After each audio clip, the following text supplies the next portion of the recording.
Hey guys, welcome to the Family First Life USA podcast. My name is Stephen Yee. In front of me is a very good friend of mine and top producer and a senior VP, Mr. Brandon Kitchings. We're going to have some fun today, Brandon. Yes, sir. So Brandon, can you quickly tell us your background, your what industry you came from, how you found Family First Life and all that good stuff? Yeah, so I was in the mortgage industry prior to FFL. Had been with one of the biggest banks here in the country for almost 12 years before finding FFL. So I've done a little bit of everything under the mortgage umbrella, from foreclosures, escrow, customer service, modifications. When the market crashed back in '08, '09, spent a lot of time there in the modification department. You were in that, huh? Yeah. How was that like? Man, I was on the front line, taking those calls from clients that, maybe just lost their job. Husbands, were laid off due to corporations going out of business, and now they can't make their mortgage payment. So having to take those calls, to try to help that family salvage, what they've worked so hard to obtain for their family, which is their biggest asset, their home. And a lot of times it wasn't easy because I knew on the other end that they were not going to be able to keep the home from the first time I spoke with them on the phone. But Right. my job was basically to give them hope. Hey, try to do what you can. We're here to help. Right. In the background, knowing that the bank wasn't. Ain't no way you can help. Yeah, it wasn't going to do it. And a lot of it just came down to the numbers. At the end of the day, that's all the bank cares about, right? Is the numbers, the profit, and if you can't afford it, you don't care that you just lost your job due to a big financial crisis in the country, and you have kids that need a place to live. They don't care. Right. Can you make the mortgage payment? You Right. can't. Then we got to get you out of there and get someone in there that can. Right. And capitalize back on that equity that you're now losing and passing over to the bank as well. So it didn't feel good. Having those conversations. Families crying. Wives crying on the other end. I remember one in particular where the husband committed suicide, because he lost his job after about 20 years. Wow. And the wife was a stay-at-home mom with 4 kids. And she was like, what am I going to do? And I guess they didn't have life insurance at that time. I Right. wasn't really into the life insurance, but I guess they didn't have life insurance either because she couldn't pay. And the fact that she knew that she was going to have to get out of the house with her kids. And I just remember that day she was crying over the phone, and I'm just, doing everything I can to, be empathetic and, console her and let her know that, life moves on. And I'm sure, God don't put anything more on you than you can't handle, so evidently, things happen for a reason, but, I'm sure God will get you through this, right? So it's just those type of conversations that I would have day in and day out with people that are, at their wits' end, have no hope, ready to give up. But then there were some people that were able to help as well, and those did feel good. It felt good to know, that I was able to, keep a family in the house, get them to an affordable payment that they could maintain until they got through the storm that they were going through. But for the most part, it was more heartache than helping. Right. How did you find Family First Life? It was actually through an acquaintance of mine that I met when I moved out to Arizona, prior, and I was at a point in my life where I just knew I wanted more. I was coming up on 40 years of age, right? And I remember as a kid, I thought I would be retired by 40, Right. right? And here I am, still working hard, doing 60-hour work weeks, in a cubicle, trying to get that American dream. And I remember talking to my wife one night about it. I really need to try something different, because I'm doing more and more for the bank. I think the last year I did like $40 million worth of loans, and Wow. and I deposited like 84 grand is what I made. Like you put in place $40 million worth of business for them. Correct, Wow. correct. And it was one of those things where I was hourly, like $15 an hour plus a commission per loan that was sold, and it was really, really low, Right. like $52 a Right. loan, type of stuff. But Regardless of the loan size, regardless of the loan size, $200,000 million don't matter. don't matter. Wow. At that time, I was doing home equity line of credits. So with the home equity line of credit, that's when you have the equity in the home, and you want to use that equity to help yourself pay down some higher debt that you have, Right. credit cards, things like that, 20% no interest loans that you have, and then you can get the line of credit around 2%, 3%, and then pay that debt off. So it's a good product, right? Help people save money on interest that they've already committed to. Right. However, with that, when you put it in place, it's a line of credit. So most time people don't actually use it right away. They just put it in place, and they have 10 years to actually access the money. And so you don't pay any interest until you actually use some of the money. Right. So the goal there was to get them to pull out as much as possible in the beginning Right. to start the interest clock for the bank. Right. Right. And so we would get a little bit more if we got them to pull money out right out of the gate versus just sitting on it and using it down the road. So you're almost like, in a way, trying to get them to get into debt. Yes. You're taking money out of their house to pay off debt, but then they have another debt with the bank. Yes, sir. That's crazy. Yep. How did that feel for you? Like, I mean, you just did it because it was a job? I mean, for the most part, Right. Had 6 kids, and the benefits were great. Right. Right. So the typical American dream is get a job with a corporation, Right. right, company, and you stay there for 30 years. Golden watch. Right, good Right. benefits, and barely get by, but at least what else is better, right? Right. There are worse things that you could be doing. Right. So, and I'm not to say anything about anyone that took that route, Right. because that's what my mother did, and that's what my grandmother did. They believed in working hard for a company and giving and being loyal and staying there and retiring and taking your Social Security and your pension. And it's done wonders for them. Right. But for me, I just had bigger goals than what they may have had. So that wasn't my reality. Right. I did want an opportunity to maybe retire early to help pay for my daughter's weddings. I have 5 girls. I would like to help pay for those weddings. Exactly. There's no way I would be able to do that. Making $84,000 a year. Right. Exactly. How did you, I mean, when you found Family First Life, you got in, you dove in, and you started, protecting families and all that good stuff. But, for the folks that don't understand it, that, let's pretend like someone in here watching the video right now came from the mortgage industry and they're going, why should I look at insurance? Well, why should they, Brandon? Man, first of all, freedom. That was the biggest thing. In the mortgage industry, you're going to be at a cubicle for 60, 70 hours a week. I don't care who you work for.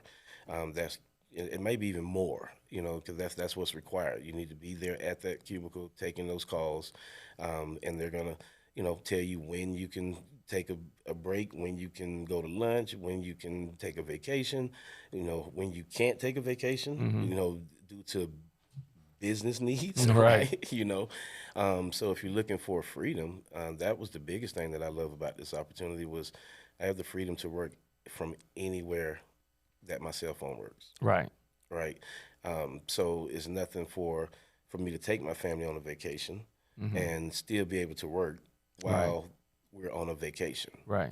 Versus we can't go because I couldn't get off this time. That's what I was just talking to somebody about earlier. It was, if your daughter had like piano recital or dance practice or something, like at your job, like trying to get the time off to attend those things, like you got to ask for permission. Compared with us, you can just go, you know what, usually I run appointments at that time. I'll just run appointments at another time. You're just rerouting it to fit it in your schedule because family always comes first. Correct. Right. And that was the beauty of having the schedule and the flexibility of what we do here too. But, what blew my mind away was when you said you put in $40 million worth of, loans for the company you work for. You only got paid $80,000 a year. And it blew my mind because, like, in insurance, the way we do it, it's like, let's just use simple math, right? Like if you're sitting at a table across from me and I'm the client, I pay $100 a month. The annual premium, which is what the client pays, is $1,200. Correct. Right? The insurance company is going to pay you 75% of that up front, assuming your commission level is at 100. Yeah. That means they're going to pay you $900 when the client pays $100 a month. Yeah. Like imagine, like that's like me saying your mortgage is $3,000 a month and I'm going to cut you a check for $2,500 a month off that mortgage. Like that's crazy. Yes. And so like you were saying earlier, you got paid how much for a loan, regardless of how much? $52. And it didn't matter if the loan was 100,000, 200,000, 2 million. It was a flat rate of you're only going to get paid this. $52, and then Wow. an extra. We got an extra. I want to say like $20 you know, if we got them to take money out from the beginning, so you could max it out at like $72 a loan. Wow. Yeah. And how long would it take for you to get someone through a loan? For the process, typically maybe about 45 minutes. Maybe Okay. about 45 minutes over the phone to find out exactly what they need. Kind of the same scenario that we go through here at Right. FFL. You know, establish the need 1st, and then offer the solution. Right. So going through that process was about 45 minutes. Sometimes a little longer, but even if you went 45 minutes, you would hurt yourself. That was the thing about the bank as well. They want you to value the client and be there and fully assist the client, but you have a time limit. Right? Right. You have a time limit. Do that, but you only got 15 minutes to do it. Right. Right. Right. And anytime over that, they're docking you. You know, Oh, wow. they're docking you, you know, in terms of your commission, things like that. You're getting docked. So for me, I just always took the stance of I'm here to help the client, and I'm always going to put my clients first and give them the time that they need. I'm never going to rush my people off the phone just so I could maybe save $5 on my commission. Right. Because it's about making sure that they're getting exactly what they need and educating them on everything that's taking place. And I would always get fulfilled from that, because after each call, a lot of calls, I would have people just thank me and Right. ask for my direct phone number to the bank. Like, Right. can I call you directly? No one Right. has ever spent that time with me. No one has ever broken things down to me the way you did, Brandon. Right. I know so much more about my mortgage now. Right. Is there any way I can get your direct phone number? Right. You know, and for me, that's what it's all about. And see, that's the thing is like you got a big heart, right? And it's like for folks that actually have that in place, what I mean by that is like you care about others more than you care about your paycheck. If that's who you are as a person, you thrive in this industry. Because at the end of the day, you know, when you put life insurance on a client, you're not doing it to hurt them. Like no one's ever died and said, I wish I had less life insurance. Right. Or, you know, no one's ever died and go, I wish I didn't have any insurance at all. Like, screw having money for my family. Let's give them nothing. Like, it doesn't make any sense. But compared to, like, you know, where you were, where you're putting people in loans and trying to get them into debt just so you can squeeze a little bit out, like, that's hard because, like, you know, kind of like, you know, Bruce, we were just talking about with him and the auto loans and stuff. And I'm like, you're, like, trying to kill me on an interest rate so you can feed your family, which I get. You got to feed your family, too. But I got to feed my family, too. So, like, I'm trying to come up with the difference to try to feed your family instead of, like, see, with insurance is like we're on the same side. It's client and us on the same side against the carriers trying to get them approved. Correct. You know, and so, like, when you can come from that position where you're trying to help people and you genuinely feel that way, the commissions don't matter. See, that what I realize in this industry too, Brandon, is like when we sit down with clients, a lot of agents, there's a lot of bad insurance agents out there. Let's just be real quite honest about that. They have 100% commission breath. All they're thinking about is when I'm sitting down with Mary, how much money can I get Mary to pay so I can get a fat commission up front? Right. Although that's a good thing, but it can be a bad thing because you can put them in the wrong coverage, this, that, and the other, right? The beauty of what we do is like there's so many times where you and I, we've talked about this. We're like, hey, if Mary can't afford $100, let's drop it down to 80. Right. The only thing that we care about is like if something were to happen to you, Mary, that the insurance is still in force. That's all. That's it. And it's like when you come from the place of helping people, man, you know, karma's a big deal. It comes around. It is. You know. And for me especially, you know, the whole reason, one of the reasons why I joined was because we went through it ourselves. You know, my wife and I with her dad, you know, when he passed and not having life insurance. So we experienced what that feels like to go through it without the life insurance. Right. And so for me, it's about helping families not go through what we went through. Right. At the end of the day, and so from my job is to educate them thoroughly. Right. On these products. You're doing nothing different than you did as a mortgage lender. Exactly. Educating them thoroughly, giving them the opportunity to make the educated decision for them and their family. Right. You know, speak about the business model that we have here, because that was one of the things that I was really attracted to the insurance business about is, you know, residuals or renewals, those two words, like most people in America don't know what that means, or if they think they know what it means, but they really don't, because it's only really reserved for entertainers, for musicians, actresses, where like they make a song one time and it plays on the radio forever. They get paid every time that song gets played. Same thing, with movie actresses and stuff. Like if they make a movie for Paramount, for example, and they play on TBS or TNT, they get paid every time that movie gets played. Correct. Right. In the loan office, in the lending industry, you don't have that. Where like if I got my loan today and I have it for 30 years, let's just pretend, you don't get a check every month for 30 years. No chance. Nope. The only way I would get another check off of you is if this you lost that home. You had to refi again. or you refinance, right? If you refinanced, or if you lost it to foreclosure and then now you finally got your credit back good again to buy another one. Then I would get a chance to to make money off you again. Right. And a lot of that's what I love about FFL and what we do here. It was the mortgage protection is really what sparked my attention. Because I got a chance to learn that there really are products out there that help someone protect their mortgage, which is their biggest asset typically. For most people, yeah. Right? It's the biggest asset, so why are we not protecting it like it's the biggest asset? But in the bank, they never taught us. I never knew what mortgage protection was. Right. 12 years doing it. Right.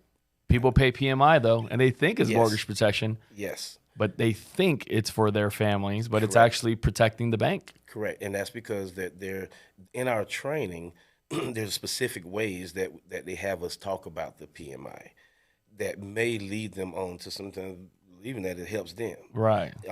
And it's kind of a tactic where we kind of put it out there, but you really don't talk much about it because you don't want to open up the can of worms, with it either. So so with that, when I saw that and getting mortgage protection leads and calling people, and the first thing they tell me was, I already have mortgage protection. And then I'm like, okay, who did you get it with? And then they're like, through my lender. Right. And I'm like, no. Right. So anytime I get someone like that, I got to make it my business to get in front of them, whether they book the appointment or not. I'm going to at least come knock on your door, talk to you face to face about that PMI that you think is protecting your family, and educate you. And 9 times out of 10, once I educate them, they're like, wow. Right. Why do I even pay for this? Yes. Because you have to. Because you have to. That's the other thing. Because you have to. Yeah. Right. You didn't have 20% to put down on the mortgage. Right. So you have to. And so you have to. Okay. And they might take it off in 5 years. Might. Yeah. So what happens is, what I've learned is, sometimes you can call in and they'll take it off, or most times you have to refi it out. The reason why they want you to refi it out is because the lender gets to make another commission on it. Make another commission. Right. Or if they do make the decision to do it. So if the lender it's not the lender making the decision. That's how I try to educate people. It's not your lender. So if your loan is with, this is, for like one of the banks, right? Right. That's not the person making the decision to remove the PMI.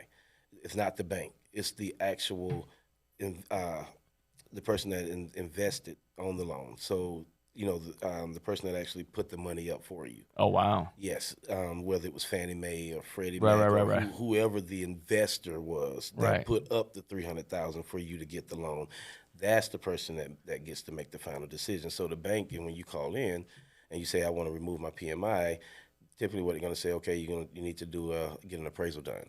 Right. So you got to pay $450 to have the appraisal done to prove to them that you're now under the 80% loan to value. Right. And then they'll submit that over to the investor, and then the investor has the opportunity to make the decision whether they're going to allow you to remove it. And a lot of times, some investors may want you to get down to 70% loan to value.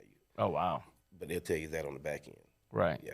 That's crazy. So, well, going back to the renewals thing, that's the thing that I was so attracted about our business, not just insurance, because not all insurance companies are created equal. Only at Family First Life, where we can sell a policy today, and then in the next year, and then the second year, and then the 5th year, and then 10th year, if the client keeps the business, keeps the policy, we get paid over and over again.